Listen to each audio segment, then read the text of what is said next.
क्या यशस्वी जायसवाल आउट थे या नॉट आउट थे, ये बड़ा सवाल है और ये कंट्रोवर्सी हो रही है और काफी सारी कंट्रोवर्सी हो रही है। इसमें ऑस्ट्रेलिया के आरोप लगा रहे हैं टीम इंडिया पे, टीम इंडिया के आरोप लगा रहे हैं ऑस्ट्रेलिया पे। तो यहाँ पर ये मामला क्या है पूरा, तो मैं आपको बताता हूँ। देखिए 70 ओवर का खेल हो चुका था, उसके बाद पैट कमिंस के हाथ में गेंद थी, जायसवाल के पास स्ट्राइक थी, शॉर्ट बॉल फेंकी पैट कमिंस ने।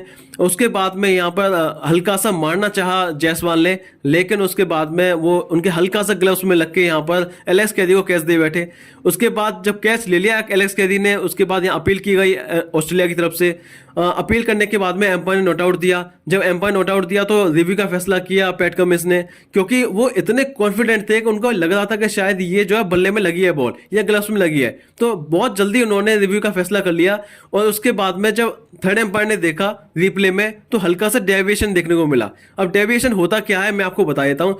डेविएशन का मतलब यह है कि जब किसी भी बॉडी पार्ट से टच होती है बॉल तो उसकी जो दिशा है वो चेंज हो जाती है। तो इस वाले रिप्ले में हमको यही देखने को मिला। उसके बाद में स्नीकोमीटर का सहारा लिया गया। स्नीकोमीटर में कोई भी हलचल नहीं मची और इससे जो है वो सभी इंडियन जो है वो कॉन्फिडेंट हो गए कि ये आउट नहीं होगा।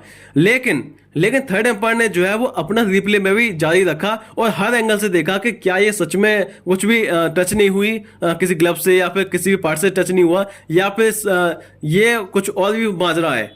तो यहाँ पर ये थर्ड एम्पायर ने रिप्ले में चेक किया तो रिप्ले में ये साफ ये पता चल रहा था कि यहाँ ग्लव्स में हल्का सा टच हुआ है, इसलिए बॉल की दिशा है वो चेंज हो गई है।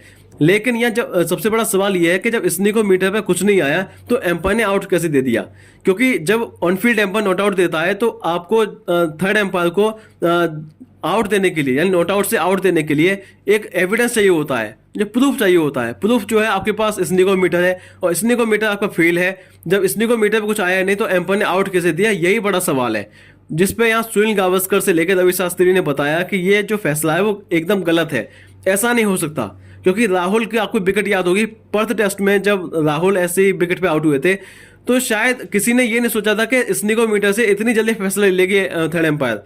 मतलब आप सोचिए कि 1 मिनट के अंदर उन्होंने किसी भी एंगल से देखने की कोशिश नहीं की, स्नीकोमीटर पे थोड़ा सा हलचल मची और थर्ड एम्पायर ने आउट दे दिया। लेकिन इस वाले केस में क्या हुआ, इस वाले केस में स्नीकोमीटर जो है वो नॉट आउट बता रहा था, लेकिन हर रिप्ले में देखकर हर एंगल से देखकर यहाँ पर थर्ड एम्पायर ने यहाँ पर डिसाइड किया कि देखिए ये आउट है, हल्का सा डेविएशन हुआ है, हल्का सा जो है टच हुआ है ग्लव से और कीपर तक पहुंच गया है। तो ये सबसे बड़ा सवाल तो यही है ना कि ये दो तरीके से कैसे हो सकता है। या तो आप एक तरीका रखिए ना, आप जब टीम इंडिया विकेट गिरती है तो अलग ही एंगल से बनाते हैं, जब ऑस्ट्रेलिया का विकेट गिरती है तो अलग ही एंगल से बनाते हैं, ये गलत है ना। तो बेमानी की बात जो आ रही है ऑस्ट्रेलिया की वो इसीलिए आ रही है क्योंकि ये वो दो तरह के जो नियम बनाए हैं वो इतने कंफ्यूजिंग है कि कुछ भी आप कह नहीं सकते। एक तरफ आप देख रहे हैं स्नीकोमीटर को अच्छा मान रहे हैं और एक स्नीकोमीटर को कुछ भी नहीं मान रहे, तो आप ये देखिए दो गेम खेलेंगे तो कैसे काम चलेगा।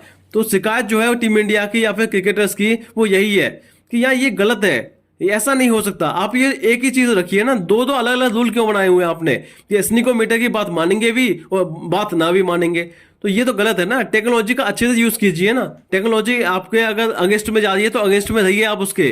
तो ये ही कहना है यहाँ पे रवि शास्त्री सुनील गावस्कर का। लेकिन यहाँ पर अब पछताए होत क्या, जब चिड़िया चुग गई खेत, जब ये शॉट ही नहीं लगाते जायसवाल तो ये बात ही नहीं होती, और जायसवाल ने शॉट लगाया। उसके बाद में आप देखिए टीम इंडिया ताश के पत्तों की तरफ बिखरती नजर आई और ऋषभ पंत का वो शॉट जो है वो काफी चुभ रहा है, क्योंकि ऋषभ पंत अगर वो शॉट ना लगाते तो शायद ये टीम इंडिया आज ड्रॉ करा लेती, और ड्रॉ करा लेती इसका मतलब सीरीज भी जीत सकती थी। हालांकि अब जो सिडनी में टेस्ट होगा उसमें मुझे जीतने के चांस काफी कम लग रहे हैं, क्योंकि पहली बात तो यह है कि कॉन्फिडेंस चाहिए, अंदर से कॉन्फिडेंस हिला हुआ है टीम इंडिया का।